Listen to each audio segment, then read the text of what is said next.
Should Bears fans be worried that none of the second-round picks of Luther Burden, Ozzy Trapilo, and Shemar Turner have yet to sign their contracts? Well, Adam Schefter had a note on this. This is not a Bears issue. This is a league-wide issue. So we're going to dive into why they haven't signed. Plus, I'm going to kind of give my best and worst-case scenario for their rookie seasons for each three of these guys. It's all coming up next here on Chicago Bears Now.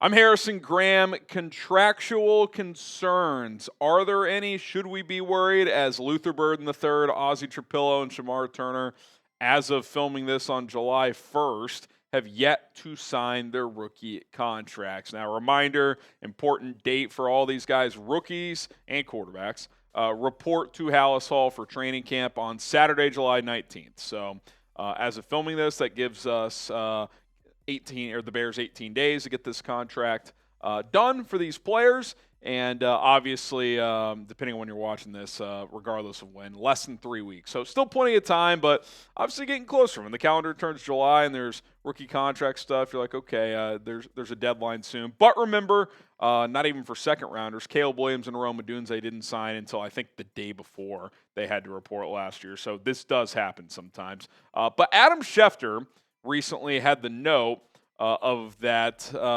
regarding second-round picks of this, then I wanted to get into it since the Bears have 3 second-round picks this year. Heading into the weekend, in less than a month from training camp, only 2 of the NFL's 32 second-round draft picks have been signed. Deals are stalled over whether or not contracts will be fully guaranteed. The only 2 2025 second-round picks now signed are Cleveland's Carson Schweizinger and Houston's Jaden Higgins. And I checked Jaden Higgins, for example. He got fully guaranteed, so I would assume Schweizinger did as well. And the second round has kind of become the, I guess, breaking point, if you want to call it, because first-round picks are fully guaranteed, and then third-round picks and beyond, third-rounders get at least a year, if not 2 years guaranteed, in some cases 3, and then you get beyond that, the guaranteed money lessens from there all the way down the line. So this second-round pick, and, agents have really pushed for this in the last, I'll call it 2 years, that they want these second-rounders to be fully guaranteed, and some teams have budged and some haven't. And, the Bears are in an interesting spot because they didn't have a second-round pick last year. They had 2 first-round picks in Caleb and Rome, and then Karan Amagaji was a third-round pick. He did not get a fully guaranteed deal. The last time the Bears had second-round picks were in 2023. That was Tyrique Stevenson and Gervon Dexter, and I checked, neither have guaranteed money left. Less than 50% of their rookie contracts were guaranteed. So they actually are at the point where they kind of have to earn their the money that they would be slated to make by making the team, because if not, the Bears actually do not owe them any more guaranteed money. Now, people get confused. It's like, wait, are they playing for free? No, they're not playing for free, but if they were to get cut, the Bears don't have to pay them anymore, right? Whereas if someone has $6 million guaranteed left on their deal and they cut them, they still owe them $6 million. So I do think I think the 2+2 model is pretty dead, where Tyrique and Gervon, they got their first 2 years guaranteed, but their last 2 has 0 guaranteed money.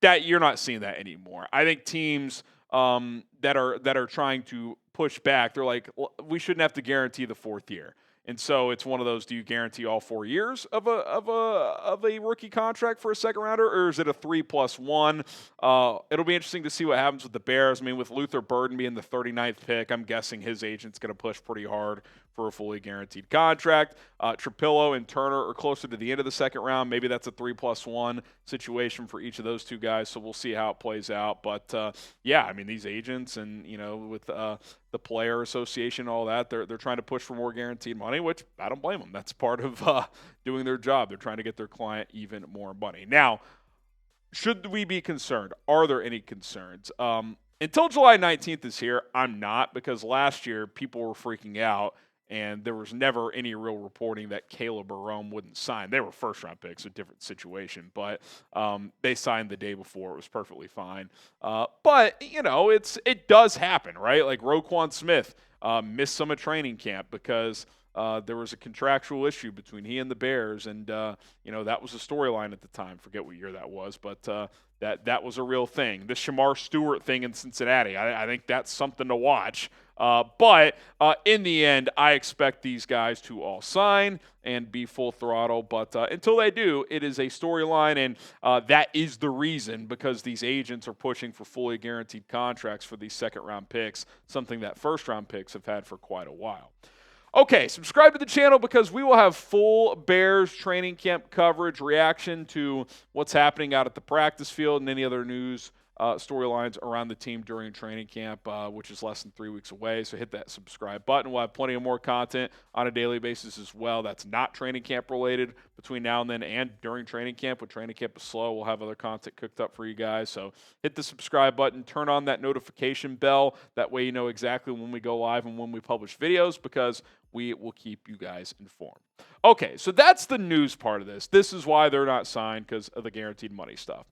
Now, I'm going to get into my expectations for each of these three players for their rookie season. Not career, nothing like that. What I think is the best and the worst case scenario for each of these guys as a rookie. Let's start with Luther Burden III, who, you know, there were whispers leading up to the draft of minor character concerns of, does he love football, this and that. I mean, I thought his tape and his ability was a top 15 player in the class, but there's a reason he fell to the second round. I think there was some chatter to that. Eli Drinkwitz, his college head coach, big defender of his, called him a dog and a big-time playmaker. So, you know, I think it's one of those, depending on who you talk to, people had concerns. So I think the variance for him as a rookie could be wide, because there could be some maturation needed with Luther Burden. I think best-case scenario is by the end of this season, DJ Moore is expendable heading into next year. And why do I say that? Because they have a lot of similar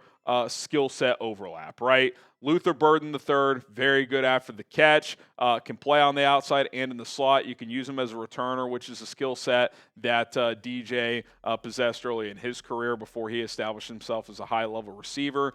Both are physical, both are really good in space and can make guys miss. There's just a lot of overlap in their games, and it's one of those situations where if by the end of the year it's like, whoa, this guy can really play. He could be a 1,000-yard guy moving forward. Well, DJ Moore, who's making a bunch of money, his contract becomes a little more tradable next year. There could be a world, as Ryan Poles is trying to play the salary cap game, where, okay, we're going to go with Rome and Luther moving forward, pivot off of DJ Moore. That's the ultimate best case scenario, and even then you would still maybe keep DJ, but that's number one. I think the worst case scenario is you see flashes. I don't really see a world where you don't even see flashes. He's just too damn talented. But he's kind of unreliable. Maybe he's not as mature as he needs to be. Maybe he doesn't have the playbook down completely. Maybe some of the things that you see on tape are just a little inconsistent. You know, he's a rookie who missed all of OTAs and minicamp, so he's already going to be playing catch-up during training camp. So I think that's the worst case, where you see the upside, but it doesn't really all come together. Maybe he has like a 3, 4, 500-yard season instead of like a 6, 7, 800-yard season, and you're kind of left wanting more, and perhaps Zacchaeus actually becomes a more trustworthy player this year, and you're heading into year 2 hoping that he takes a big, giant step. So I think that's the worst case. In reality, in all these situations, you're probably somewhere in the middle. I do see a scenario where Burden starts slow. Again, he's going to be playing catch-up, missing all of OTAs and minicamp. This is an offense that's not considered super easy to pick up. Like, it takes time. It takes reps. You can only do so many mental reps before you get out there and actually do it. So I think training camp early on, you might hear stories of, yeah, he's behind Zacchaeus right now. He ran the wrong route on this play, stuff like that. Like, that wouldn't shock me at all. I think the Bears have enough options at receiver where they don't need to force the issue with Burden early. That's the good news. But obviously, you drafted this guy for a reason, because he's got big-time potential. It's just unclear when that's going to be fully untapped at this point in time. Get yourself a Caleb Williams jersey at chatsports.com/Caleb jersey. They're only $100, guys. Take advantage of these right now. Most of these jerseys are $120, $150, hell, $200. Nike authentic Caleb Williams Bears jerseys for $100. It's the best deal available. Chatsports.com/Caleb jersey. Order today. Get your jersey before training camp. Okay, Ozzy Trapilo. Let's get into the best and worst case for the 56th overall pick in the 2025 NFL Draft. This one's pretty easy, right? Best case, he wins the left tackle job, plays pretty well, right? I'm not going to be like, best case, he's an all-pro as a rookie. That's probably unrealistic. But it is realistic where he could win the job and play pretty well. So that's number one. Worst case is not only does he lose out to Braxton Jones, but they actually like Karan Amagaji's progress better, and maybe Ozzy Trapilo actually is just the backup right tackle where he played his last 2 years at Boston College, whereas Braxton's a starter, Karan Amagaji's like the swing/backup left tackle, and Ozzy's the third guy out of those three right now. I think that would be the worst case scenario. I don't think there'd be a scenario where it's like, oh God, he can't play at this level, but maybe he needs a year of building NFL strength. Who knows, right? Once the pads go on, we'll get a clearer picture of that. I personally think he'll at least be somewhere in the middle. Like, I think he'll beat out Karan Amagaji.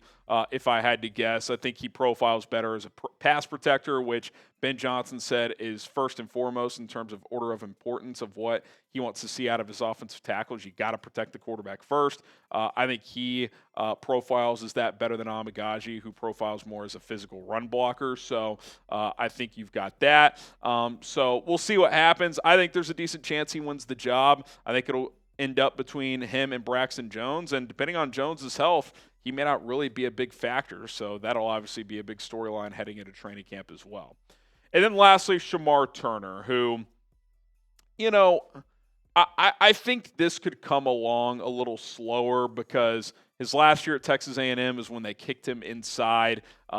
He's still kind of learning how to play in there after playing on the edge early on in college. Had the foot injury that he was battling through and missed all of the offseason this year leading up to the combine and the draft and all of that. Is healthy now, so that's good, and he was at OTAs and minicamp.